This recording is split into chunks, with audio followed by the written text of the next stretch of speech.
Hey everybody, thank you so much for clicking on this video. The fact that you are willing to sacrifice a few minutes out of your day to consume my content really does mean the world to me. For those of you that are unaware, I try to review everything that gets released on Netflix and Disney Plus. So if that's something that's up your alley, then please subscribe to my channel. It would really mean the world to me. Today we're going to be reacting to episode 2 of Agatha All Along. And my episode 1 review is already up. I want to say thank you so much to the South African team of Disney Plus for making sure that I got some screeners so I could review this. I really do appreciate it.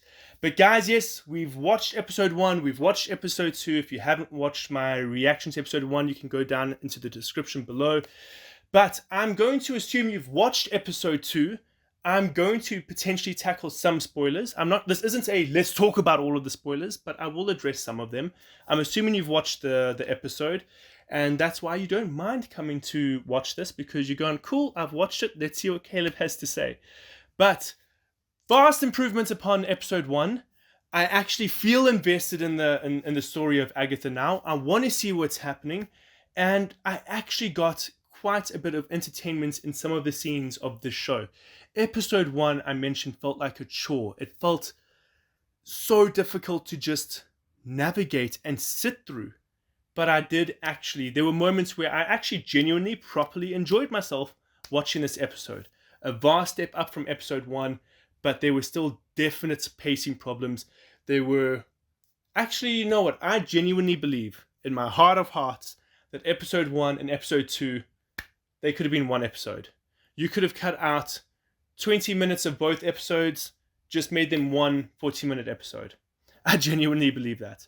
But this was, in many ways, a vast improvement upon the first episode. So yes, in episode 2, of course, we're following Agatha now and again, it's crazy, I don't know any of the characters' names. Oh, Mrs. Hart. I know Mrs. Hart, because that was a running joke that people were saying her name wrong. But, yeah, besides that, I don't know any characters' names. And again, hopefully I remember it down the line, but it's not good that I'm not remembering characters' names after spending over an hour with them. That's not a good sign. But I did enjoy the characters a lot more in this episode than the previous one. As I said, am slowly starting to understand, cool, let's see where the characters are going. And I did, for the most part, enjoy the character introductions. Again, I don't know the goth teenager boys' names. You know, I'll say Agatha's familiar. I don't remember his name, but I like their dynamic. I think they're working well together.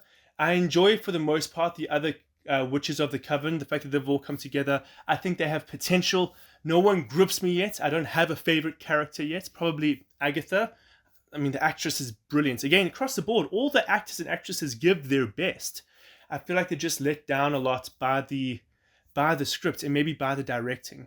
I feel like many of them just needed a little bit more direction in how they approach their characters.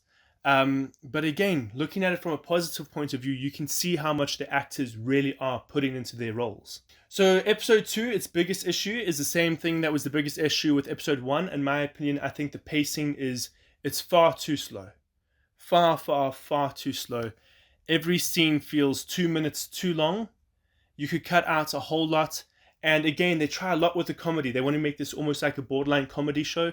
And for the most part, I don't think the comedy ever truly lands here. Oh, there were some moments where I went, but then I was sitting there going like, okay, but why did I laugh at that? Did I laugh at that because it was a genuinely good joke? Or did I laugh at that because like some of it is borderline cringy? So, you know, again, I was smiling. And technically, just smiling is always a good thing when it comes to film. We want to make sure that we're having fun while we're watching films. Oh, yes, but the absolute highlight of this episode, absolute highlight, was the actual song, The Witch's Road.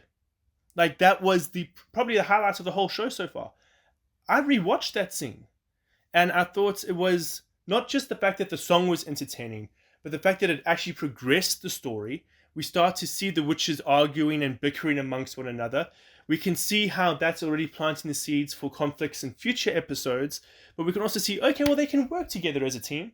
This was the first example where I think there was proper progression or character development in Agatha and her ability to now actually at least communicate with other people.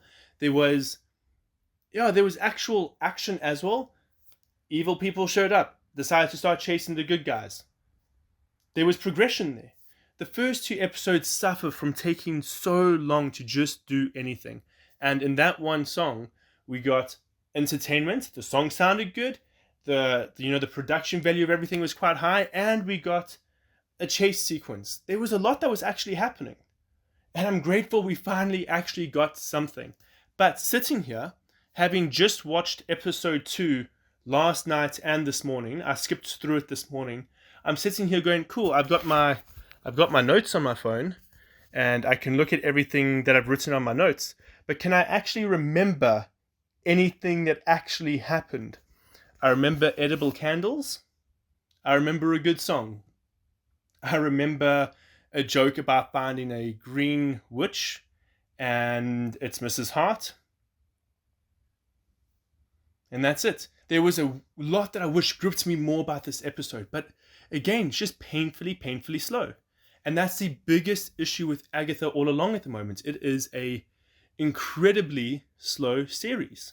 If they just found a way to cut out all of the fluff and just have it be a quick, tight show, I would enjoy it a lot more. What drives me crazy, actually, is that this show feels far too long.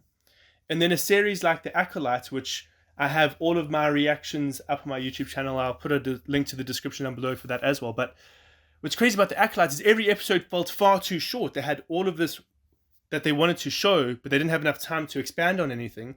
Whereas in Agatha, they spend far too much time on nothing. Disney Plus really needs to figure out just how to get the pacing of its shows down right, because that's where they're struggling at the moment.